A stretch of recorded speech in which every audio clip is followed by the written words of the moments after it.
Superman is the world's greatest hero. He is a tireless champion dedicated to protecting life and battling injustice, not only in his city of Metropolis, but also all over his adopted world and across the universe. With his fantastic powers and abilities, fueled by his alien sails, which hyper-efficiently process the solar energy of Earth's yellow sun, Superman is an unstoppable force for good and a steadfast punisher of evil. Superman is a founding member of the Justice League and an inspiration to countless other heroes, continuing into the 31st century and beyond.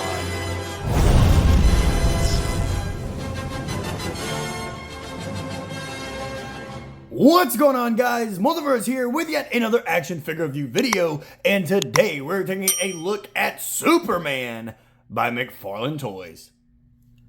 Starting off this video, guys, we're of course taking a look at that beautiful McFarlane packaging, and it is of course that typical black, white, and blue with the open face window, seeing the smiling Man of Steel front and center with DC Multiverse's logo down here, as well as Superman's name. Flip on over to the side, guys, we see Superman from DC Classics. Flip on over to the back, guys, is this comic image of Superman carrying Lois Lane, although I'm not a big fan of this art style for Superman. He just kind of looks goofy with his big fat teeth and his squinted eyes and this receding hairline. I'm not really sure who drew it. No disrespect, but you could have done a little better. But hey, you're the professional. I definitely can't even draw stick people. So it looks phenomenal. We'll say it looks phenomenal, okay? Flipping over to this side, guys, we see DC Multiverse and Superman's name again. Flipping over to the top, guys, nothing at all going on up here. And then down here at the bottom is the barcode for you barcode guys. Well, all that said, guys, let's go ahead and rip the Man of Steel out of his packaging and see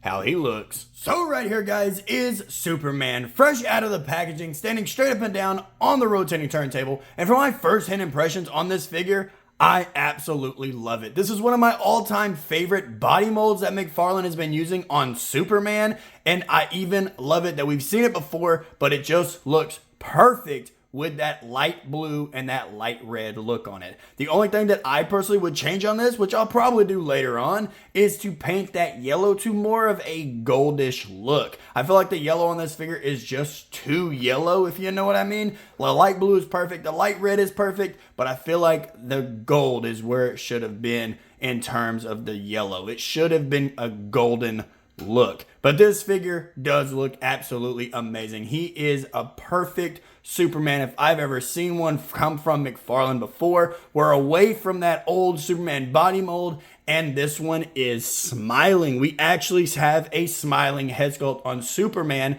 with the classic curl on his hair. He looks absolutely amazing, and he screams Superman. With all that said, guys, let's go ahead and move the Man of Steel off of the rotating turntable and take a closer look at the accessories that he came with.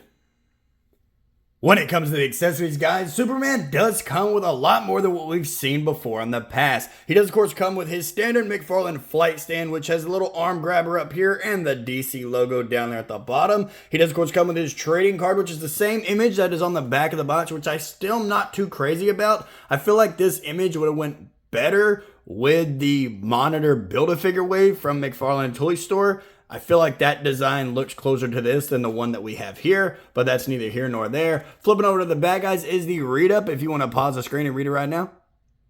Always give you guys that little bit of a second. And he does, of course, come with alternate hands, but this one comes with an extra pair than what we've seen before. He does, of course, come with the standard fisted hands, and he does, of course, come with his relaxed and or soaring hands. But he also comes with some grasping hands, and I really do love to see that we're getting a different hand alteration for a Superman figure instead of just a standard punch and I'm going to fly here, I'm going to fly there. We have some grasping hands, so it is very nice to see something else, something different, something new with a Superman figure. With all that said, guys, let's go ahead and move away from the accessories and take a closer look at his detail. In terms of detail, guys, starting off with the head sculpt, I absolutely love this head sculpt. The smiling Superman, something we haven't seen from McFarlane either in a while or at all. I haven't really personally seen a smiling one, so this may be a first that McFarlane is giving us a smiling Superman, and I really do love the detail on him. I would like to get him as close as I can here to show that they even sculpted individual teeth for him. So I do love that you can see each individual gap in his teeth. That shows the separations and shows the amount of care that they put into this figure's head sculpt. He's even got those piercing blue eyes. He's ready to take you out and show you a good time on the town. He's going to fly you around like he does Lois. Going over here now, guys, looking at his head sculpt or his hair. I do love the hair on this figure. The classic Superman twirl that comes down on his forehead. He looks absolutely amazing. This right here is Superman. I will say, if you are posing this figure up for photos, be careful, because the smile could go from a sweet, innocent guy to kind of creepy if you tilt him down to where he's kind of still looking at you. Yeah, it's kind of, hi. Hi. Like, it's kind of weird. Let's go ahead and move down to the torso, guys. His torso, we've seen this body mold before. If you don't remember, it is from the Black Adam Page Punchers wave, and I still have that figure, so we'll have to break him out of a box and show what they look like side by side, just to show the difference in the coloration of the suit, just to show how much brighter this suit is compared to it. But I do love the detail of the body mold. He is wearing the skin-tight classic Superman suit with the light blue coloring, and of course the lighter looking emblem. And I love this classic Superman emblem that we keep on getting. This right here is the classic emblem. I do love it when it is just a little bit more stretched out, but like I said, I'm getting tired of seeing this body mold. So it is really good to see it on a new body and have a difference in the emblem as well. Moving down here, guys, looking at his middle piece here, his underwear, they are a bright red and they do look amazing. I even love the S. I know some people said they wish that this was different, but I do love the Superman logo in the belt. I don't know what it is. I've always loved that, and I love it for Batman as well. When he's rocking a bat emblem on his utility belt,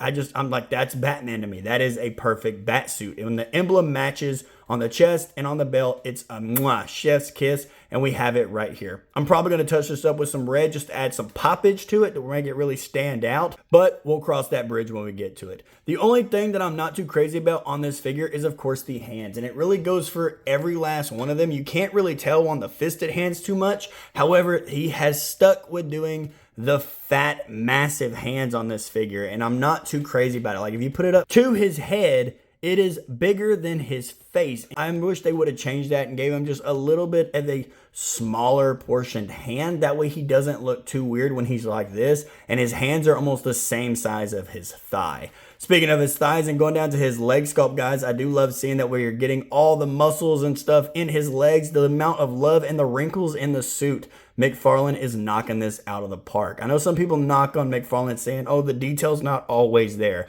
But trust me, guys, when it's there, it's freaking there, and it looks amazing. Going out here, guys, looking at his boots. I do love these boots with the chevrons in the front, the little chevron boots, the classic trim boots, if you will, and they do look amazing. He even has some wrinkles going on to his boots. So this is like the skin-tight spandex suit that Superman started out in, which is why the box obviously said DC Classics, because this is the classic Superman. And last but not least, guys, flipping over to the cape. His cape is the same detail that we've seen before, where it is just swirling in the wind, but it is still detailed. The only thing I wish we would have got was a Superman emblem in the back of the cape. I wish they would have flattened this out a little bit, or a lot of it, and gave us the emblem on the back. Now that right there would have been classic Superman, 100% hands down. However, they unfortunately did not.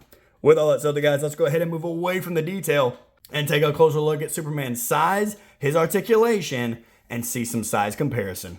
When it comes to how tall Superman stands, guys, Superman does stand at the top of the head. Looks like exactly 7 inches tall. So he is, of course, that standard McFarlane 7 inches.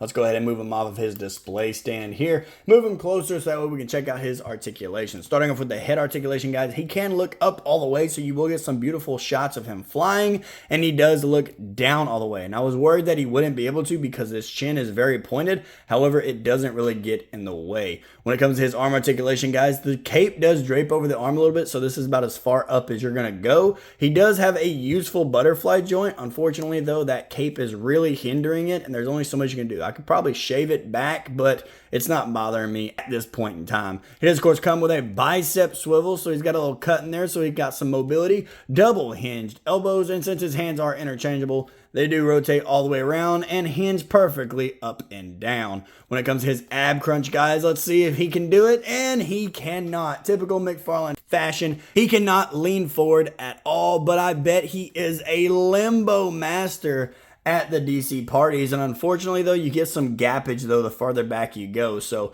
I personally will not recommend pushing it back anymore, just in case that little peg in there decides to snap one day. He does, of course, come with a waist swivel, so it does rotate all the way around. His legs go forward about that far, and they go back about that far, exposing the classic, hey, Superman classic, but the classic McFarlane crotch gap here. He does, of course, come with double hinged knees. And when it comes to his ankles, they do articulate down, they articulate up. He has toe articulation, and he does, of course, come with that beautiful ankle pivot. Starting off with the size comparison, guys, here we have the classic Superman standing next to Superman from the Hush storyline. And as you can see, they are shoulder to shoulder, and I actually want to see a head swap on these guys. Looking here at the head swap, guys, I mean, it could have worked if, unfortunately, it looks like this one's sitting just a little bit too low when it comes to the peg. So maybe if you pull the peg out just a little bit, you could get it to work. But for me, it's just not my cup of tea like I was hoping it would be. And over here, same thing. I think he's sitting just a little bit too tall. You could, if you wanted to, shave the neck down lower to make it work. But I'm not going to jump through those hoops. But if you want to, by all means. Next up, guys, for the size comparison, here we have, sticking with the DC Classics look, here we have Captain Atom, who we just looked at, and I had to throw him in here for a size comparison because I had a brain fart and didn't do size comparisons with him. So as you can see, this Superman towers over him, but it could still work. Next up, guys, jumping out of the DC Universe and into the MCU, here we have Tom Holland's Spider-Man from Diamond Select Toys, and as you can see, it would work beautifully. And last but not least, guys, here we have the classic Superman standing next to the Marvel Legends MCU version of Sandman. And as you can see, it simply does not work. Alrighty, guys, and there you have it. Another action figure review video in the books on my channel for you guys to enjoy. When it comes to my final review on this classic Superman, I'm going to have to give him a solid 8.5 out of 10. Now, don't get me wrong, I absolutely love this figure, and excuse my language, but it is damn near perfect. Now, unfortunately, I just can't get past the hands. I really wish that he would have given him some different hands and maybe even a different cape, but that's just me personally. I still think this is a beautiful cape, a beautiful figure, except for that bright yellow as well. I still lean more towards the golden look, but let me know down in the comments what you think. Should Superman have more of a golden type belt, or should it be that bright yellow? Let me know what you think down in the comments below. But unfortunately, those hands, I cannot get past those hands off. However, I do still think this is a beautiful figure, and I am grateful that we got the extra set of hands, but they're just so freaking massive. With all that said, guys, if you did enjoy this video, don't forget to hit the like button and subscribe if you are new. We try to put up at least 2 videos a week for you guys to enjoy. With all that said, guys, I'm getting out of here, and I will see you in the next video.